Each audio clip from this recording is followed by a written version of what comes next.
I was born in 1856 in Illinois, and my father was Thomas Ireland, and this is a picture of him, and my mother was Sophia Waters, and I had three sisters, Sarah, Ellen, and Julie. And like many families of the time, we moved west and eventually settled in Minnesota on the shores of Lake Chetek, where we had a little farm in 1861. In 1862, there were a lot of Sioux Indians who were in the area, and they felt that they could get rid of the white settlers if they killed a few. They didn't have to kill a lot, but if they killed a few, they would frighten them into leaving. And we found out in August of 1862 that they were headed towards our settlement. So the families gathered at one of the farmhouses that was a little larger and more substantial than the others, because our fathers thought that they could defend it more like a fort. But we got word that if we just walked away and left, that we would be allowed to go safely out of the area, that the Indians just wanted us to leave and we could do that. So our families decided that that was the best option, and they hooked a team of horses up to a wagon, and we started out of the area with the women and children in the wagon and the men following along behind. For some reason, the Indians started shooting at us, and we couldn't understand why, because we were leaving and that's what they wanted us to do. But we thought maybe they were upset because we were taking the team of horses in the wagons and we were told not to take anything. So we abandoned the horses and the wagon and started on foot. But the Indians kept shooting at us, so we ran for cover into a slough where the grass and the reeds were really tall, and we tried to hide in there. You can imagine that the slough would provide hiding. The tall grass would give us a place to hide, but it didn't protect us from the bullets. And anytime somebody would move and the grass would move, or somebody would make noise, we would be shot at. And my father was shot 8 times. The Indians threatened to burn the grass and burn it with us in it if we didn't leave, but they said that the women and children could leave if we would just walk away. So my mother and some of the other mothers brought the children out into the open and tried to leave. And when we did that, we were attacked again, and I saw my mother and my 2 sisters get killed by the Indians. My sister Ellen and I were captured by White Lodge and his band, along with 4 other little girls and 2 adult women, and we were taken away from the area. The group traveled really fast because they knew they would be pursued by the army or by our families, and we didn't get to ride on the horses or in the travois. We were on foot, and we only had the clothes that we had when we were captured, and they gave us worn out moccasins to wear, but they weren't much help. They were so badly worn that the Indians wouldn't wear them. If there was no food, then the prisoners didn't get to eat. For some reason, I became one of the favorites of the captives, and I was given these blue trading beads, which I have kept to today. We were with the Indians about 90 days, and we traveled about 900 miles into Dakota Territory, and another group of Indians, led by a Lakota named Charger, thought that he could help establish peace between the Indians and the whites if he could rescue us back.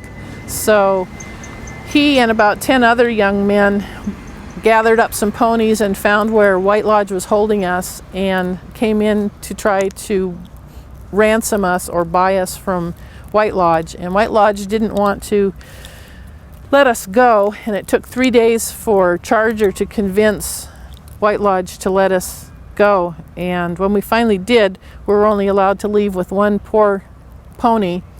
And we traveled very fast as we could, with the 2 women on the horse and the children being either carried or riding in a travois behind the horse. Charger was afraid that White Lodge would change his mind and try to come back and get us, so we got out of there as fast as we could, and we were taken to Fort Randall in Dakota Territory. We stayed at Fort Randall for about 3 weeks, and our families were notified that we had been rescued, and arrangements were made to send us back to Minnesota. You can imagine that Ellen and I were thrilled to get back and find that our father had survived being shot, because we were sure that he had died at Slaughter Slough from being shot so many times. But he had recovered, and he told us that when he went to see a doctor finally being rescued, that they found 18 holes in his body, but he recovered totally and lived another 35 years. My story after that is not quite as dramatic. I lived with my father, and he remarried. This is my stepmother. And we lived with them, and he was a farmer, still worked as a farmer until Sally died, and then he moved in with me. When I became an adult, I started working as a servant, living with other families and working for them. I worked for a couple from Bavaria, and I worked for a man who was a minister, a Presbyterian minister. My father died in 1896, and he was well enough known as being a survivor from Lake Chetek that his passing actually made the front page of a newspaper as far away as Iowa. But with him gone and with Ellen married and having a family of her own, I decided to leave Minnesota, and I wanted to go someplace quite different. And I had heard about this city that was a very busy city, very populated, very active city, and I thought I could get a job there, so I moved to Butte. And I worked as a servant for Mr. Russo, who was one of the superintendents for one of the mines, the Alice mine. We lived in Walkerville at the top of the hill. And I worked for him for about 3 years, and I met a man named Joseph Miller. He was a carpenter, and he lived here in Hellgate, and we got married in Butte, and then I moved to Hellgate with him. And we had a farm out in Orchard Homes for about a year, and sadly, only 15 months after we were married, he passed away of a heart attack. We didn't know he was sick, and he just woke up one night not feeling well, and before I could get help for him, he died. So I was widowed. I wasn't married till I was almost 50, and then I was widowed pretty quickly.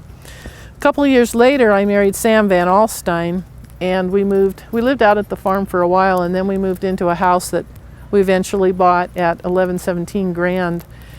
And we did okay for about the first 9 years, and then he deserted me. And after about 3 years of his being gone, and let me tell you, that was pretty embarrassing to have to tell the census taker that you were deserted, so I told him I was widowed.